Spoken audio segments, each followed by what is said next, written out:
My word is the third word. It's coming out of John, the 19th chapter. Read in the 19th chapter, verse 25 through 27.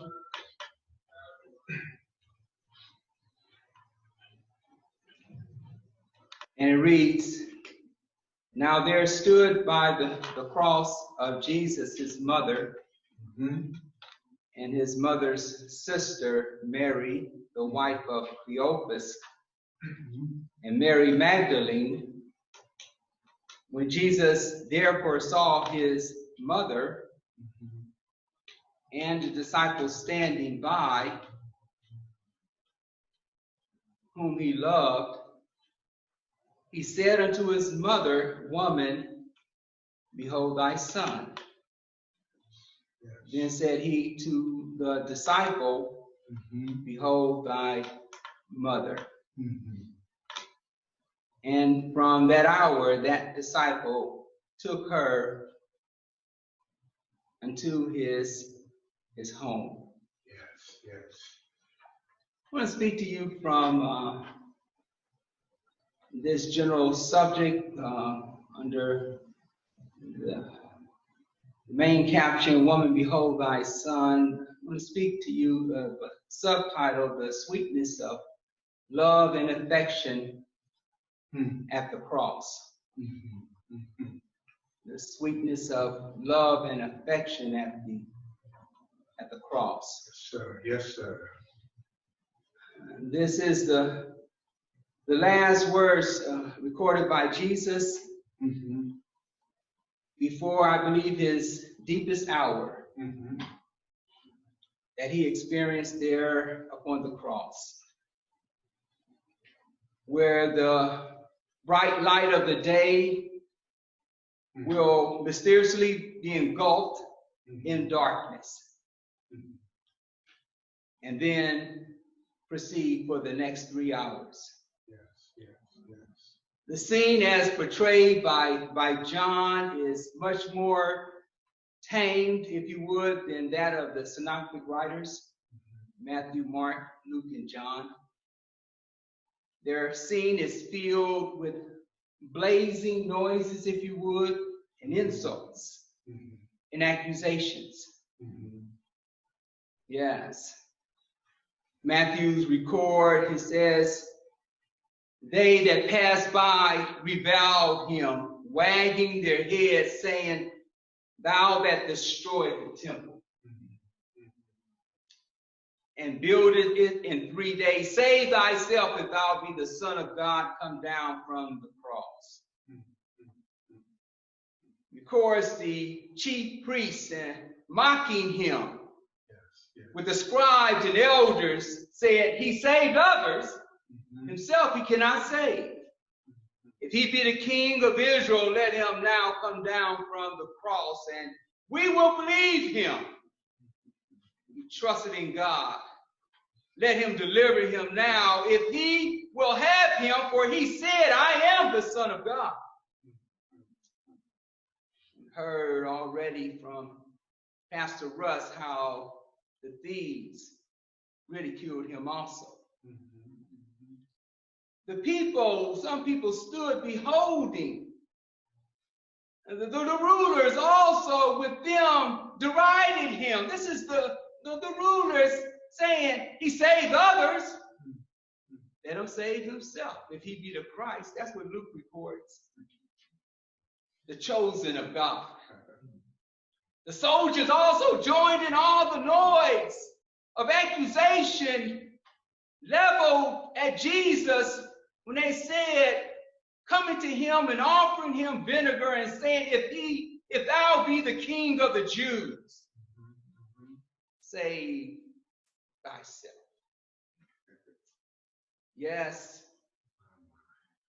The scene at the cross was anything but a calm scene. It was anything but a tranquil scene. Everyone that came by the cross ridiculed him.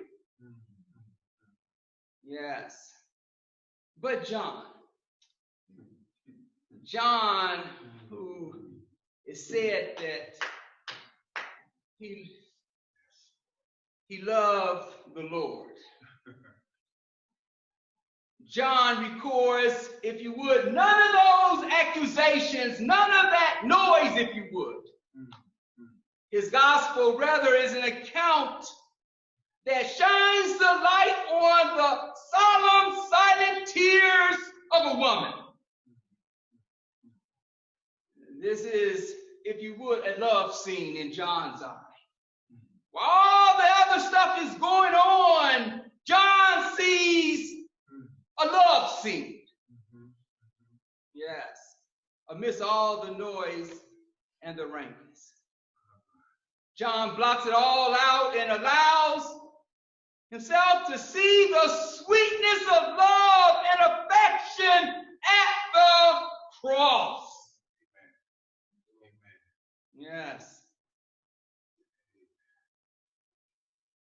The words of Simeon come to fruition at the cross, where he says in Luke 2:34-35, and Simeon blessed him and said unto Mary, his mother, behold, this child is set for the fall and rising again of many in Israel, and for a sign which shall be spoken against, yea, a word shall pierce through thy own soul, that the thoughts of many hearts may be revealed. Mary, the mother of our Lord, suffered as no other woman suffered. Not because she was greater, nor because she was more willing, but because of who her son was, and because of whom he was suffering for. Yes, the sins of the people coming into the world, yes, past, present, and future, resulted in the suffering of her son on the cross. No other mother's son suffered as her son did. No other mother's son suffered innocently as her son did. Words of Isaiah came to fruition at the cross. He says in that 52nd chapter, verse 14, as many were astonished at thee. His visage was so marred more than any man, and his form more than the sons of men. He was whipped more and beat worse than anyone else, past, present, or future. But Isaiah goes on to say it was not for his sins, or because in that 53rd chapter, verse 5 says, but he was wounded for our transgressions. He was bruised for our iniquities. Chastisement of our peace was upon him, and with his stripes we're healed. Oh, yes, her suffering was not expiatory. Her suffering, Mary's suffering, was not substitutionary, but it was symbolic. Symbolic of the suffering of humanity on account of sin. Why is there suffering in the world? Sin is in the world. Yes, sir. Yes, Why? Yes, the coronavirus? Sin. Yeah. Why sickness? Sin. Yes, sir. Why pain? Sin. Why death?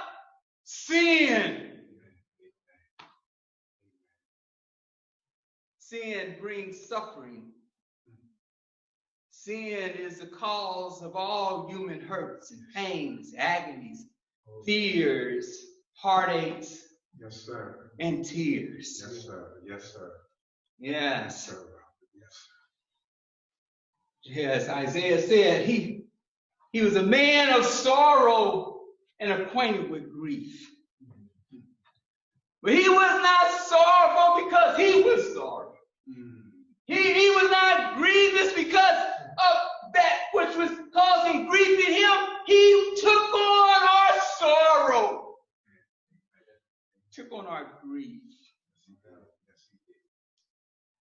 Yes. Somehow the weight of it all came to bear in the garden where the Son of God, if you would, wrestled with the dilemma with his Father. Yes. Mary's symbolic suffering is answered before the darkest hour of Jesus takes place on the cross. Right before the lights going out. John sees the Lord take opportunity for an affectionate word. Yes.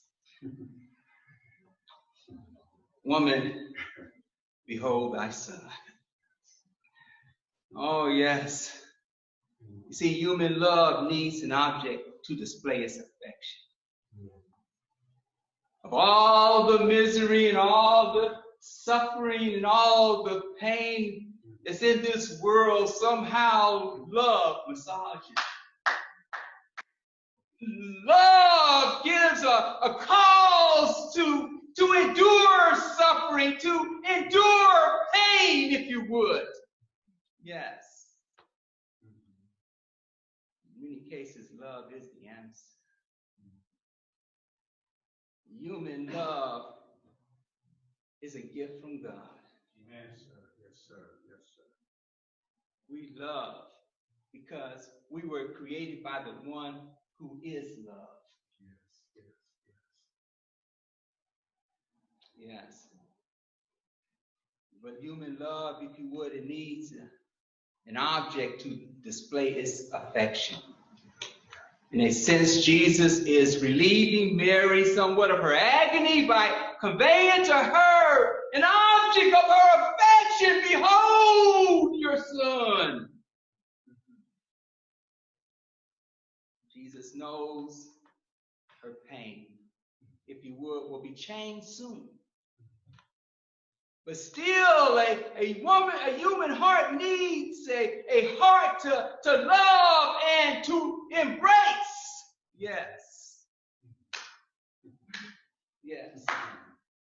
He could have waited till 3 days later after he got up, but while she is in her suffering, while she is writhing in her pain, he says words that will not give comfort for the moment, but it will give comfort in the long haul. All right. Yes. It's all because of the great need of a heart to have an object to express its love. So I think, if you would, yes, these words of Jesus, he says it to Mary, doesn't console her for the moment, but later, after her suffering would end it, or somewhat, if you would, after his resurrection and in the ensuing years that follow, she will have those occasions, as we all have in respect to our loved ones that's gone on, to reflect upon the life, to reflect upon, even if you would, the most devastating and grievous time that took place between us and the one we love.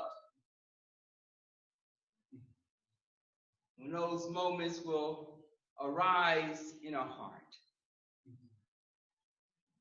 she will be able to take consolation in the fact that she has a co-sufferer. She has somebody that was right there with her at the cross, who witnessed her pain and himself suffered pain seeing Jesus on the cross. And when those two got together in the sweet by and by, I think there was a great exchange of love that was so intimate and so personal, but yet so massaging. It was able to give them comfort, realizing at that time the great torment of their heart. Yes. It gave them something to keep on going, to keep on advancing. That's what God does. When we lose loved ones, God allows us to focus on someone else where our heart can be massaged, our heart can be comforted. Yes. Until one day, when those who put their trust in Christ Jesus, truly their hearts will suffer pain no more. There'll be no more tears to cry. There'll be no more agony and suffering as a result of sin. When we will experience rather an existence without sin. And there will be joy, joy, joy. Yes, sir. Now and forever. God bless you. Amen. Amen.